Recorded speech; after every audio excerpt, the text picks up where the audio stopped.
നീ ഈ വിവരം മംഗലശ്ശേരിയിൽ ആരോടും പറയണ്ട. സഞ്ജു മാറി നിൽക്കുന്നു മാത്രം ഇപ്പൊ അറിഞ്ഞാൽ മതി. അങ്ങനെ പറയാനല്ലേ കഴിയൂ. സ്വാതിയുടെ അവസ്ഥ ഓർക്കുമ്പോ എന്തു പറയണമെന്ന് എനിക്കറിയില്ല. സഞ്ജുവിന്റെ കുഞ്ഞ് അവളുടെ വയറ്റിൽ വളരുകയാ. അവന് നമ്മളെ വിട്ടുപോകാനാവില്ല രാജു. സ്വാതിയും കുഞ്ഞിനെയും മറന്ന് സഞ്ജു ഒന്നും ചെയ്യില്ല. എന്തിനാ എന്നെ ആശ്വസിപ്പിക്കാൻ നോക്കുന്നത്? കാറ് ബീച്ചിൽ ഉപേക്ഷിച്ചു. സഞ്ജുവിന്റെ ചെരുപ്പ് നമ്മൾ കണ്ടതാ. സഞ്ജു പോയടാ.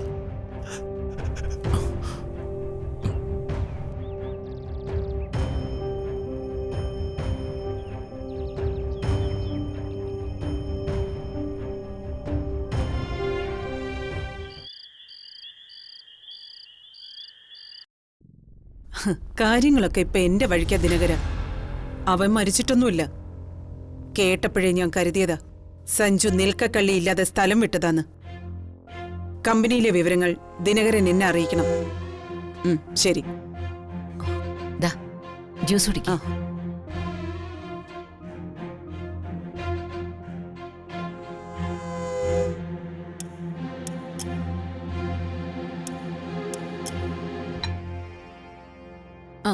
ഒരു ദിവസം കൂടി കഴിയാൻ ഞാൻ കാത്തിരിക്കുക. പ്രത്യേകിച്ച് സംഭവിക്കാനൊന്നുമില്ലെന്ന് എനിക്കറിയാം.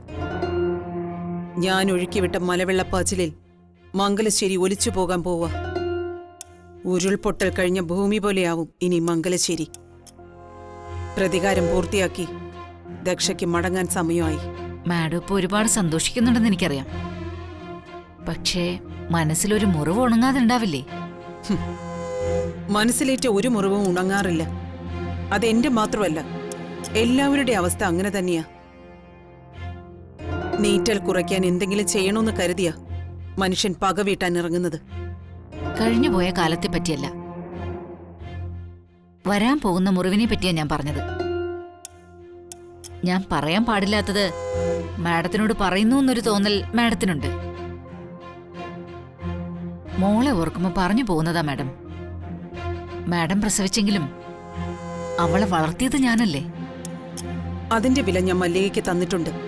മോളുടെ ജീവിതത്തിൽ ഇനിയൊരു വിവാഹം ഉണ്ടാവുന്നുള്ള പ്രതീക്ഷയൊന്നും എനിക്കില്ല.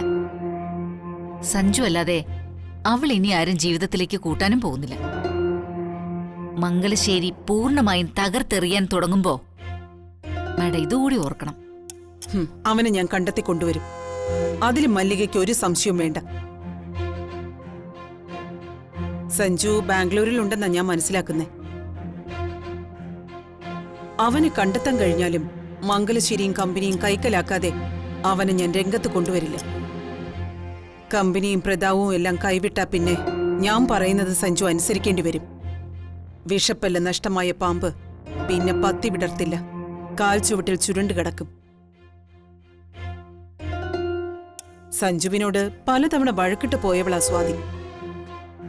വായിൽ സ്വർണ്ണക്കരണ്ടിയുമായി ജനിച്ചവൾ അവന്റെ കൂടെ വല്ല ചേരിയിലോ വാടക വീട്ടിലോ ചെന്നടിയാൻ തയ്യാറാവില്ല. ഒന്നിൽ പിഴച്ചാൽ മൂന്നെന്നല്ലേ പറയാറ്.